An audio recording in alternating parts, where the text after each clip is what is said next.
So here's another new product from Pallatrax that we've really thought about, especially because of my fishery ownership and fish farming and all the things I've done in regards to fish safety and fish health, water quality.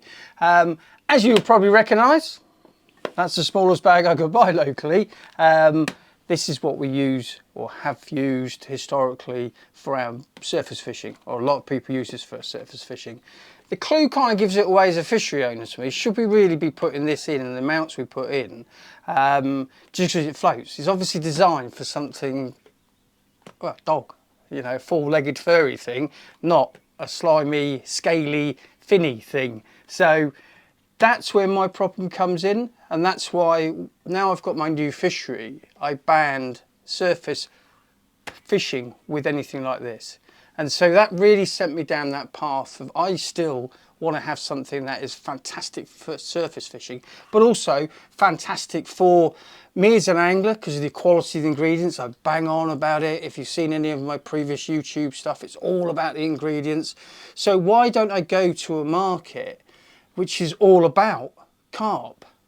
And that is the fish farming and the koi markets, and heavily regulated, using top-notch ingredients. You think a fish farming factory, for want of a better word, that are producing pellets for the fish farming industry, they can't produce something that doesn't actually work, that the fish won't eat. So it's full of all the minerals and all the proteins and nutritional value, which is where we are with the Floaterz, which is a 400-gram bag of 8mm pellet. You can actually lip hook them, side hook them, do things like that. But obviously the main thing for me is I'm using them, not dog biscuits for dogs, just because they float.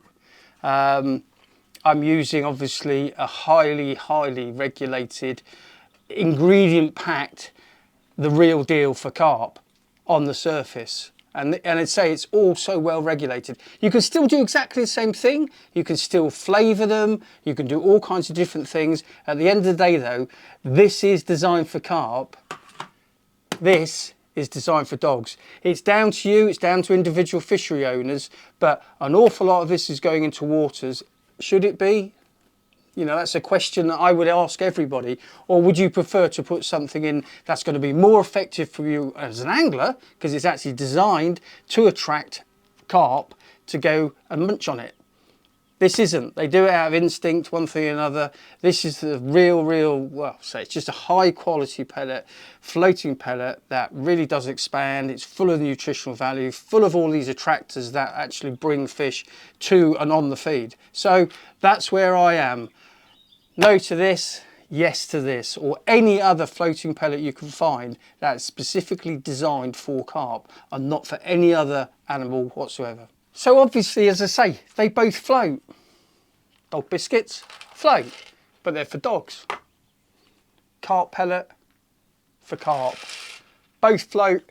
One's made from great ingredients specifically for carp to feed, to instigate feed. It's got all those different benefits. This is a dog biscuit. The choice is yours, but I know where I am now. I am so, you know, in tune with water quality, fish safety, but also as an angler, I want to be fishing on the best, the highest quality. So why don't I fish on something that somebody far more intelligent than me has scientifically proven and brought to the party that does what it's meant to do, which is instigate and feed carp. So that's why I fish that. And as a fishery owner, that's why I don't fish that.